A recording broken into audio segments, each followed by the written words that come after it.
Okay, topic 4. Excuse the exchange of clothes and excuse my microphone teleporting across the screen. We had some technical difficulties the other night when we were recording, so we decided to postpone this last topic. But it'll still be going up at the same time, so it'll be no difference to you. Just like that's why we are in different clothes now. So, all right. I was just making sure I was in the right place. Yeah. Anyways, first we have Prep. The artist Prep with the album Cold Fire, with the title track Cold Fire, which features Dean.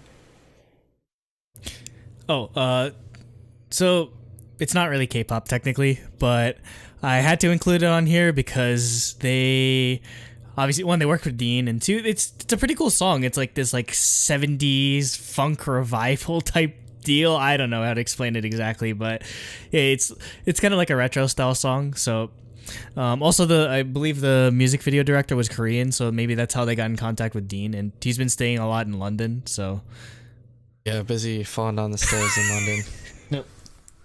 Best Instagram ever. Instagram story. Why? Why is he like this?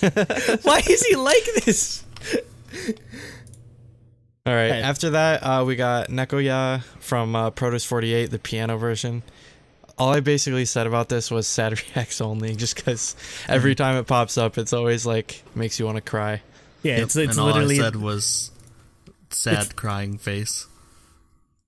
But I mean, I think just in general, I relate to this, or it's definitely a lot more memorable than even like Nayana was. And I pretty much like it's just like triggered response now. Every time I hear this, I'm just gonna start crying because it's just like, oh, why did they eliminate that sort of thing? It's just too ingrained into my brain now. Yeah. All right. So after that, we have Mukshiba, which from the album of the same title, by a new group called Saturday. You go first, Jacob. Oh, I go first. Okay. Oh, yeah. Again, not used to this. Not used to this at all. So I thought the saxophone in this song was really, really catchy.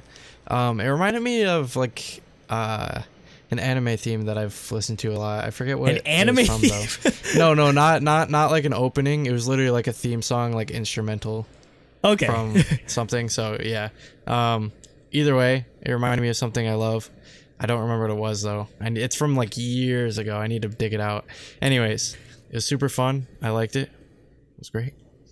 Yeah. Yeah. For me, same thing. The saxophone intro like stood out.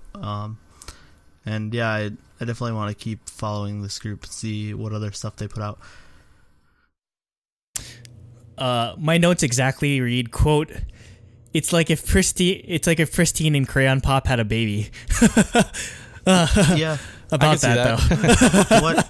Well, like to me, it felt Pop more like had a baby. It felt more like if Pristine and Crayon Pop made a super group, because it was weird. It's like half of the group fits the Pristine style and half of it fits Crayon Pop. Yeah, because like the Crayon Pop and Pristine are very similar because they have the the chanting vocal, like how they do in like Wee Woo, like that sort of style, which is where I get the Pristine from. But definitely like the sexy saxophone type deal is where I get it from Crayon Pop. But Yeah, oh man, like it's basically like the Doom Sheet, and I don't think I've ever stand the group as fast as I did when I heard this, because.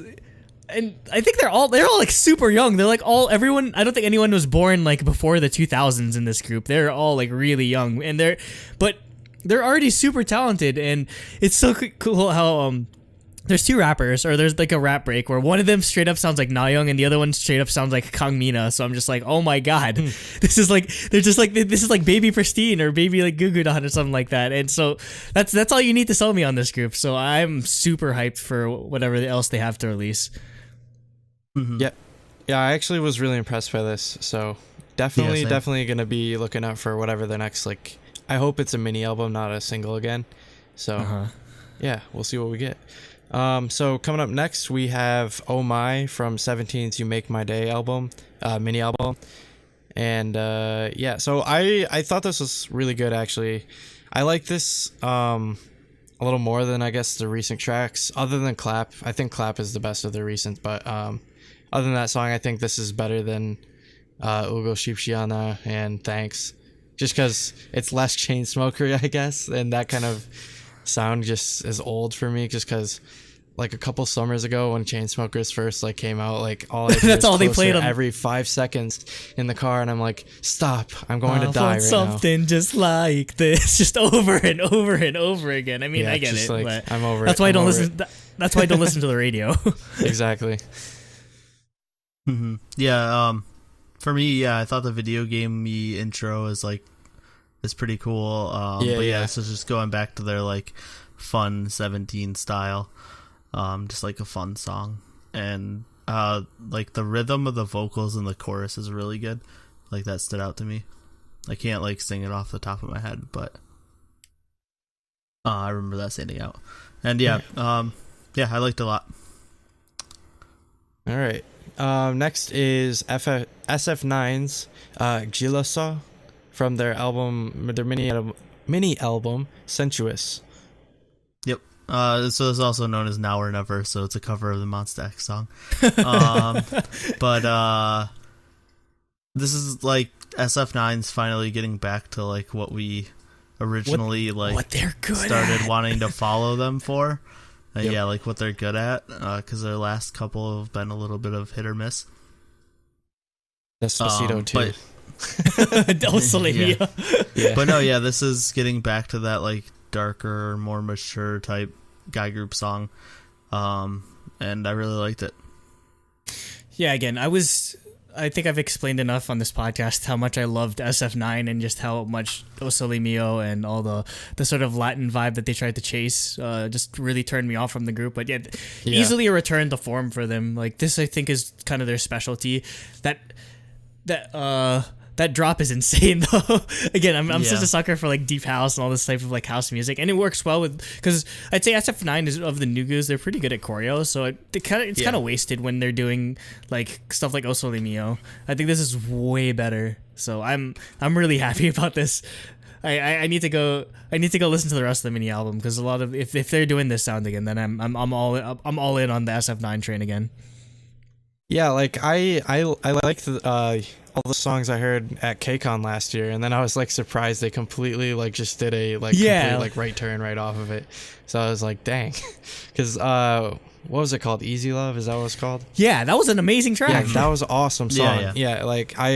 So I was looking forward to more songs like that, but then O Sole Mio was kind of like trying to, again, literally be like Despacito 2. It's Despacito 2. It's not even a joke. Like, it's straight up Despacito 2. NASA confirmed. But anyways, I didn't have any notes for this song, but I did think it was pretty good. Like I'm glad they sort of came back to their original form. Not like straight up just copying what they've done over and over, but like, it's something new, but it's more that original style I expected. So yeah. Mm-hmm. All right, so next we have Way Back Home, which is from the mini album Take, which is by Sean. I think it sounds really good, except with the whole like Sajegi chart like manipulation. Manipulation. I kept wanting to say forgery. I'm like, that makes no sense. Forgery. They make their own charts. It's just like, why is all of Sean's music in the top 10? Yeah.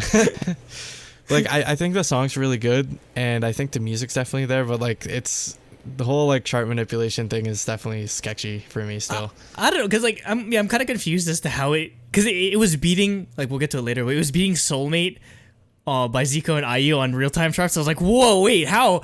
Yeah. But the thing is though, the music videos have like, one of the lyric videos has 5 million. This video that I linked in our playlist has 1 million. So I don't know, maybe, but it's possible at least. But the thing, it's so weird because it's not really it's not, compared to what we've heard before, it's not really original sounding, so I wonder why this blew up. I don't know. I think I wouldn't be surprised if the views came after the. Everyone's just like, what is this? People are checking it out. Yeah, because I'm pretty sure this has been going on for a while. Okay. That's why like JYP was mad about it like a couple weeks ago. This guy had to cancel. I'm pretty sure this is the same guy. I could be wrong, but He had to cancel a set of concerts because no one bought any tickets. No, they but did. he was charting #1. No, they and did then buy they were pre-ordering tickets to spell out like "fu" and other things in the seats, and then canceling them. Oh, that is the definition of petty. That's amazing. Yeah, so like this, and then the company just canceled the concerts because nobody was actually buying any tickets. Oh my god! So like yeah, it's that's pretty weird. clear. It's like manipulation. The thing is, like, he's under. You think Warner Music Korea wouldn't need to do this kind of stuff? So I don't know. Like they're kind of a big name, so that's weird. Yeah, I really. It's just, again, the music I think sounds good. It's just like there's no way like it jumped all the way above Zico and IU and like all these chart monsters. Like, you know? Yeah, but like IU and Zico, like they're called digital monsters for a reason, because like they're like streaming monsters, because they literally they destroy everyone because Streaming, they get all kills all the time, or like they get streaming all kills, and that's like they don't even need all the hardcore fans because the mainstream audiences will just stream the crap out of all their songs. Yeah, so exactly. We'll have to follow his music, especially with IU. Like if I talk to any like Korean girl, they don't know who IU. They want to be like IU. No, you ask who they listen to, and every single one says IU. Yeah, every single one. So, coming up next, we have Me No J Park, which is a digital single by Simon Dominic, otherwise known as Simon D. And basically all I said was, Simon D always shreds, every time. Like, his like, I don't know, it's just like his delivery and like pronunciation and everything is always so good. Yeah, you can definitely tell he took after like Eminem and other people that are like Busta Rhymes, other people that are really good at like fast rapping, because there's like parts of this where it's like oh my god, I mean, he's doing it all in one take, which is incredible. Mm-hmm.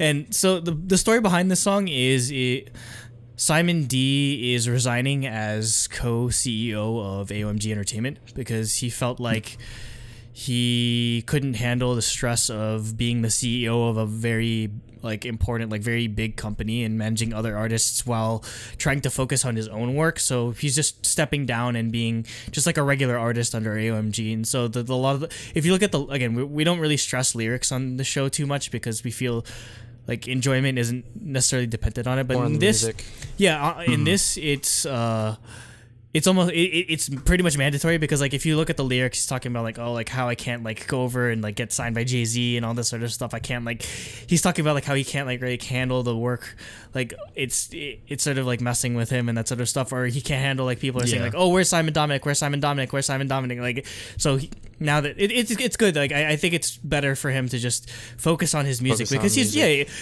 been he releases music so sporadically, or he only features like the last thing I remember hearing from him was like featuring on Epic High's album. So let's get another Supreme Team record, man. Yeah, just dang. Like he needs to just like sit back and focus on his music. Let J Park run the show, because he's been doing that for a while now. So just let him do it. Mm-hmm. Yep. So after that we have God, this group. We have Hiccup, which is a digital single by Six Bomb. Andrew can take the floor here. So, for those that don't remember from last year, Six Bomb is a group we found because they had a concept where they did a music video before plastic surgery and after plastic surgery, and they earned themselves the honor of being nominated for a Wawari Award, and I think they might be nominated again this year, because oh my god, this might be worse. So the concept of this, just rename it to the Six Bomb Award. It maybe there's a lot of people that are nominated this year. Good. Yeah, Wawari's good. They're not getting nominated this year, but the song, from what everyone's been saying, is it's a straight rip off of this Nicki Minaj song that was released a couple years ago called "Pound the Alarm." Like I listened, like I did A/B comparison, and the beats are almost the same. like it's really it's not even like close to like, or it's not even any like surprise. But also, no one will notice. It's fine. The worst part is the concept. The concept is basically it's supposed to be parodying like Japanese like JAV, which is Japanese adult video. So it's supposed to like there's guys with blurred faces like standing behind them and everything, and like they're like wearing maid uniforms and all this like really creepy. The thing is though, it's just I'm not really mad at the girls because I feel like I'm mad at their entertainment company because I feel like they're the ones that are they're forcing them to do this. Because like who in their right mind would like, maybe plastic surgery, but like I don't know if they'd make a concept about it, and who in their right mind thinks it's okay to make a music video where you're pretending to be like Japanese porn stars? That's so weird. It's just like they're just a huge publicity stunt. Like that's what makes me angry about it. That's the only reason that we're talking about. Yeah, they're just trying to drum up interest by making controversial concepts, but it doesn't work. Yeah, it doesn't work. Never works. No, like the only reason we know about them is because we go through all the releases. Like, yep. Nobody else knows who this group is or cares. All right, so after that, we have something that's actually good. We have Slow, which is a digital single of the same name by Soul. So it's Slow by Soul. Or is it Soleil? It's spelled S-O-L-E. I'm guessing it's supposed to be like Seoul, like Seoul, Korea. Like the bottom of her shoe. Yeah. Oh, I don't know. Yeah, but she spelled it. I'm guessing it's supposed to be like Seoul. It's like that one artist, Whale, not Wale. Oh yeah, Whale. Whale. So it's like Soul, not Soleil. Yeah, exactly. Oh, Soul Mio, right? Yeah. Oh, Soul Mio. Exactly. No, that is not how. That's not how it works. So, anyways, like my reaction to this song was like, oh my god, her voice is amazing. Like I need to hear more. Does she have more music? Do you know? Yeah, Andrew? we covered her last year because she's okay. Yeah, she's the first. She's the first artist that Divine Channel decided to like. They're like managing her or something like that. So, yeah, no surprise because like Divine Channel, like they're really into like R&B like this. So they picked the perfect person to just give all these like incredibly smooth, jazzy, like serene type songs to. Yeah, I also like the song's great. I love the like sort of R&B flavor, as well as the music video is awesome. I love when they film music videos really nice. In either China or Taiwan or Hong Kong or whatever it is. Yeah, Hong Kong definitely. Yeah, I'm pretty sure it is Hong Kong because it looks very similar to the Cave Me In music video, which you guys know how I feel about that. So yeah, I love it. This is female Cave Me In. If you really think about it, this is female Cave Me In. Great. Yeah, it's incredible, and I hope she gets more exposure because again, it's very rare that you hear like a voice this good. Yeah, I agree. And I haven't checked yet, but I hope she's on Apple Music. I hope she doesn't get they're not tempted to like steer her towards like traditional like or like more prototypical like K-pop idol sounding music because I feel like this is she doesn't need to. This is her specialty easily. So just like honestly, keep her here. If they formed a girl group that made this kind of music, I would stand immediately. Oh, they like a female velvet velvet side only red velvet or like a female 2AM. Oh yeah, that'd be cool too. Actually, I mean, has there been a female? Is there a female equivalent to 2AM basically? There was Sia, but they only did ballads. Well, and there's like Davichi, you could argue. Yeah, Davichi, I guess, but they are female. They're more ballads ballady. They do more ballads, but than R&B tracks. Yeah. So yeah, if Divine Channel's listening, make a girl group around her and just keep doing this. Turn Pristine into only doing over and over again. Get it in Black Widow, and that's it. But yeah, just give me R&B and hype stuff, and I'll be good. All right, here we go. Going on to so excited. You already know about. Jacob's in trouble. I'm not the curmudgeonly one this time. I know. I was so surprised that you didn't mark it red, dude. All right, Jacob, so you go. Yeah, we have Twice's single from their Summer Nights special album, Dance the Night Away, and I am angry. Like honestly, like angry with an extra E, actually with an E, period. I don't know, like it just feels so empty and like nothing, you know? I don't know, I was just really disappointed by this. Like, and you guys know me, like I usually love anything that Twice puts out. Like, it's really hard to mess that up. Yeah, and like you'll die on the hill for Heartshaker, basically. dude, seriously, anybody shit talks Heartshaker on Discord, I will flame you. I won't ban you. I'll just tell you you're banned, but it won't actually ban you. But I'll flame you. So I'll put that, actually, once we get the official rules up, I'll be like, you can't talk shit about Heartshaker, or else I'll make fun of you. Or IOI. Yeah. Anyways, no, for real though, like, it sounds weird, like with the mixing, like the vocals don't pop out as much. The instrumental, like with the like, yeah, exactly. Like, I just think it's too simple and stripped back, and I don't know. I just like the sort of like pandemonium that sort of goes on within like Heartshaker and What Is Love, and even like TT and stuff like that. Like TT even has some weird thing that goes whoop, whoop, yeah, whoop, throughout the entire song. There's like nothing like that in this. It just felt boring, I guess. Like, I still like the song, I'm just like, it's easily my least favorite Twice song though. Wow, I know, really? it's crazy. Wow, Okay. you'd put this under So Signal? are you done? Under Signal, easily. Oh my Easily under Signal. god! What? I like Signal. So Oh no! okay, so are you done? Yep, I'm done. Okay, ranting. so now that Jacob's objectively wrong opinion is out there, Actually, 100% this song right. is amazing. It's just like the perfect fun summer song. Everything's like really upbeat. I love the synths.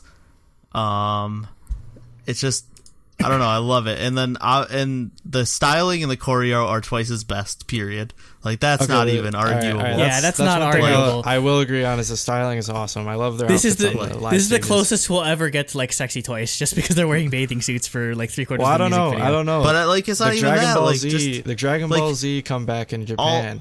That's yeah, true. DBC. But no, like, all their, just like their hairstyles are all perfect for them. Like, yeah, the choreo is definitely their best, because it's definitely their most, like, I don't know, like, interesting, I guess. Like, Yeah. it has the most interesting moves, I feel like. Yeah, definitely. But no, yeah, like, I thought the MV was cool. Like, it's not like crazy or anything, but it's good. Yeah, no, I love this comeback. I think when I originally listened to it and we were all ranking our Twice singles in the list, or in the Discord, I think I had it at number 5, so it's like right in the middle for me. It's definitely better than Signal and Knock Knock. I don't know what crazy person thinks that. Literally, the only thing that's wrong with Knock Knock is the knock knock knock knock on my door part. That's the chorus. That's my favorite part. No, the I chorus is love the knock best part. The chorus is the best part. knock knock knock knock on my door. You I hate don't know. that? Come No, on. I like No, all I don't Twice's hate it. singles I don't anyway. hate it. That's just the only part that I'd say brings it down a little bit. Like, I like all Twice's singles like anyway. but No, I love that's this the best song. part. It's amazing. No, it's not. And I guess I'll take It the is middle road, satisfactory. or like I'll take the middle sort of opinion on this. Where yeah, I can see the sort of faults or just sort of complaints that Jacob has. It's a lot more empty than most Twice songs, Yeah, I but agree I with do. I don't know if I mind it necessarily. yeah, because, I don't think it's a because yeah, again, I agree that that's the thing, but I don't. It doesn't bother No, me. because again, one of my biggest complaints with Twice is that a lot of their songs sound the same. So, I mean, granted, though instrumentally it might sound different, it still definitely is very much like similar to like Twice's shtick at this point. So I don't know. I don't know if we'll ever get. I don't think I'll get the Run Double Run that I've been looking for this year. But again, I do like. I'd rather they do a more empty yet different instrumental style than them do like everything the same sort of style that they've been doing over and over again. So yeah, that I can see. But otherwise, yeah, again, it's surprisingly I enjoyed it much more than I did at first. It definitely had to grow on me a bit. But again, the thing I think I probably like the most is that, much like with Likey, they play around with the both like choreography and who gets line distribution, and also like they're like Doobie and Chang, they're not stuck in a rap verse as like they always do. Chang literally has 2 lines and they're both Dance the Night Away. Well, I mean, I'll take that over them just doing because their rap verses are just kind of the same at this point. So I'd rather, I'm glad that they're getting singing parts, and also like Junction, she's getting got a lot of focus on this, which I appreciated, because she's always neglected in these releases. So again, it's probably not it's not my favorite, but again, I enjoyed it a lot more than I thought I would originally. Give me Heartshaker Part 3. That's not happening. Come on. After we get Despacito 2. Yeah, Despacito 2 by Twice. Let's go.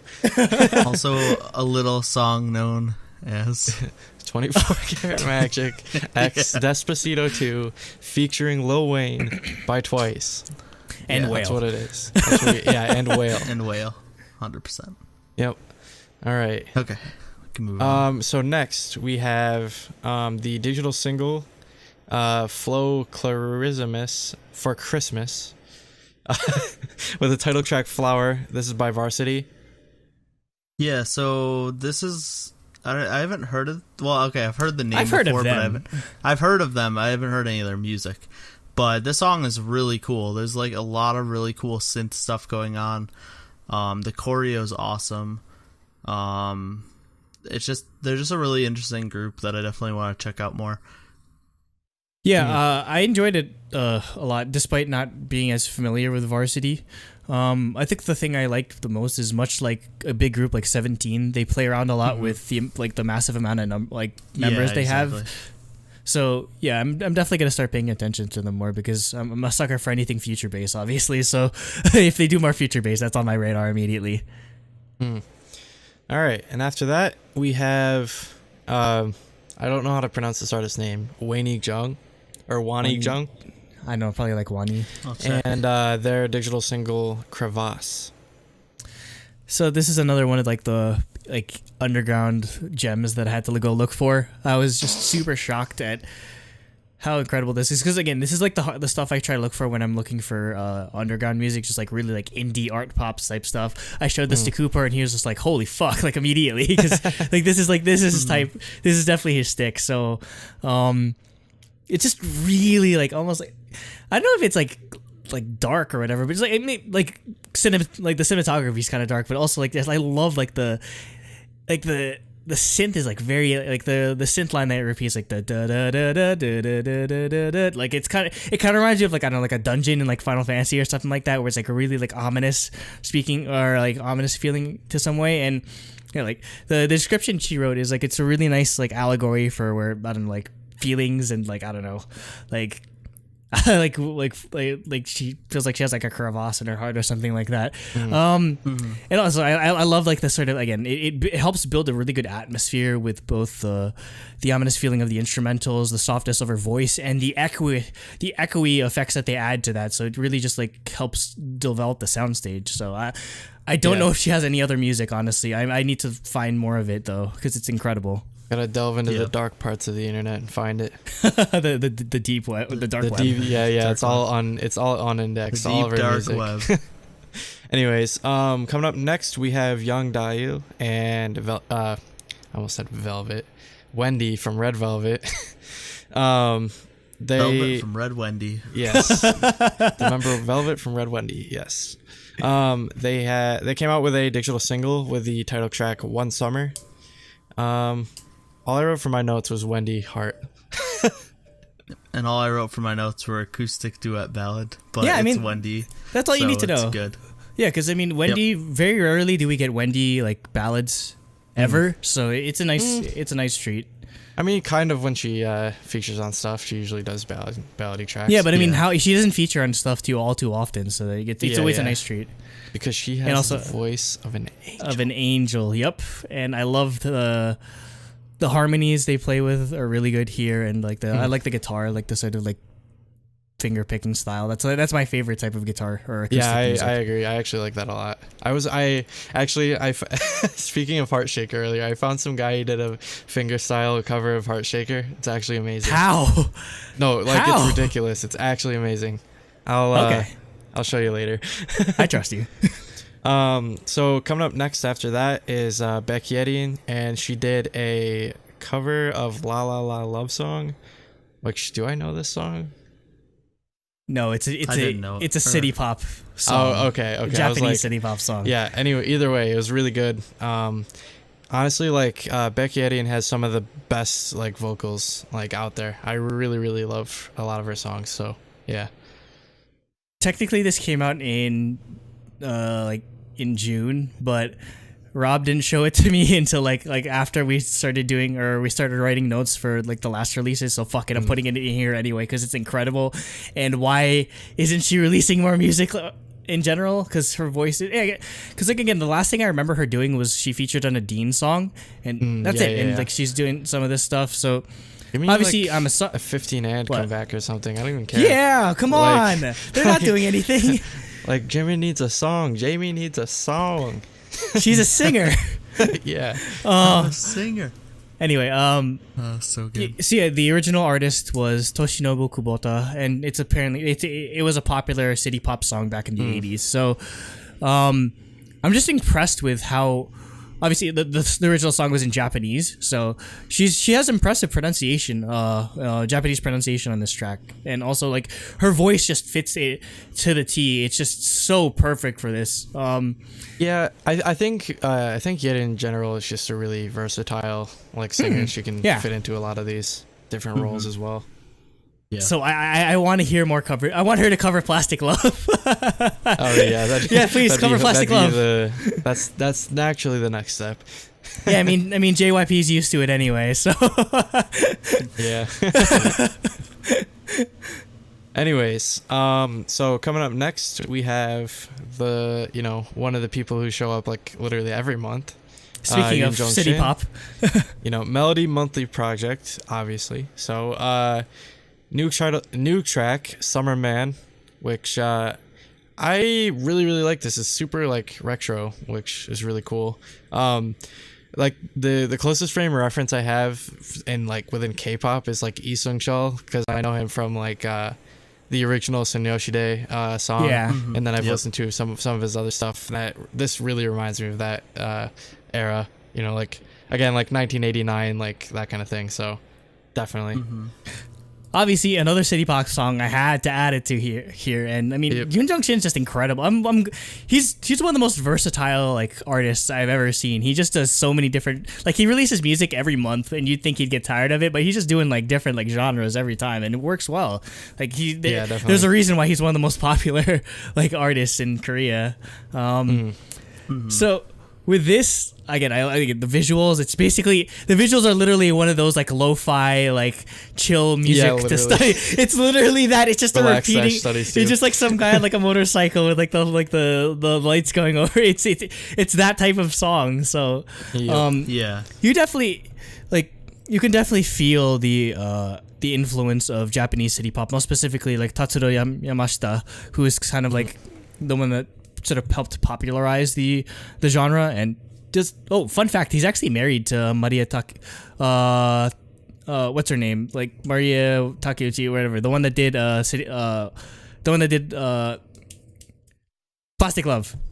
Yeah, they're married. So I was waiting for you to spit it out. I was like, so that's why they like they sort of like helped like push the genre forward. So I wouldn't be surprised if if Yoon Junction like grew up listening to this type of music, because it was again it crossed over. Like this type of music crossed over into popularity in Korea too, and like all of Asia just in general, like Hong Kong as well. Like so it was so cool that he did a song in this style. So yeah, I really enjoyed it. All right, last song on the list. Last but not least, certainly, we got Zico with the new digital single Soulmate, which features IU. We mentioned it earlier, like kind of offhand when we were talking about Sean's release, like it beating that somehow. But yeah, honestly, like these two is like a dream collab. So like, there's no way it gets beat on the charts, like for real. Yeah, this is like you're taking one of the most popular artists in just one of the most one of the rare people that can cross over from being an idol to being like a hip hop like style of music, like a rapper in Zico, and like Korea's favorite daughter in freaking IU. Like they're unbeatable. They're unbeatable. Like there's just too much talent on one song basically. Yep. Yeah, for this, like, I just loved everything about this song. Zico's singing is great. He doesn't do it enough, like, this style. I don't know why he doesn't, because he has a great... Good. Yeah, and IU fits in perfectly with it. And then, the music video is just super adorable, too.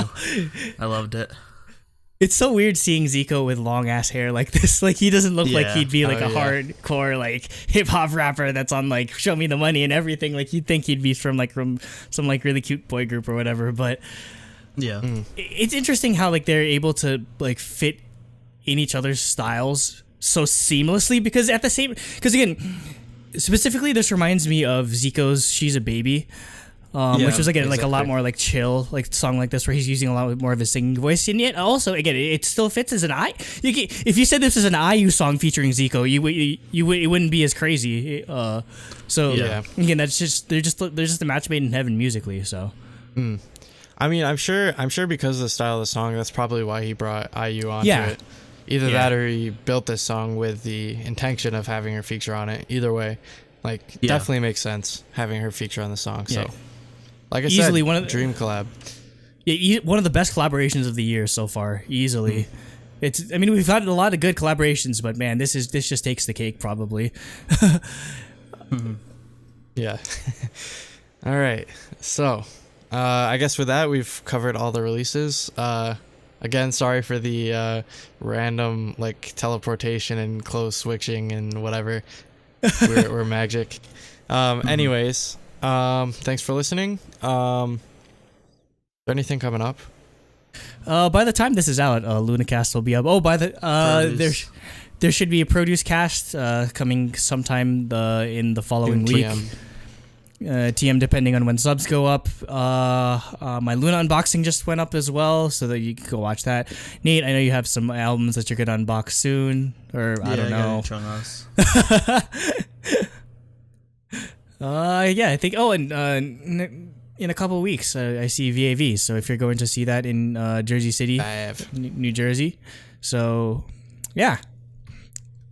All right. Thank you. Cool. And goodbye. Stay healthy. Stay throbbingly healthy. You get something IOI related every month for forever. There's always someone promoting, and it'd be perfect. And then the building could be a giant ice cream cone. Exactly. Like Weenie Hut Juniors. It's the giant ice cream bong. Yeah, exactly. It's a it giant lights up IOI at night.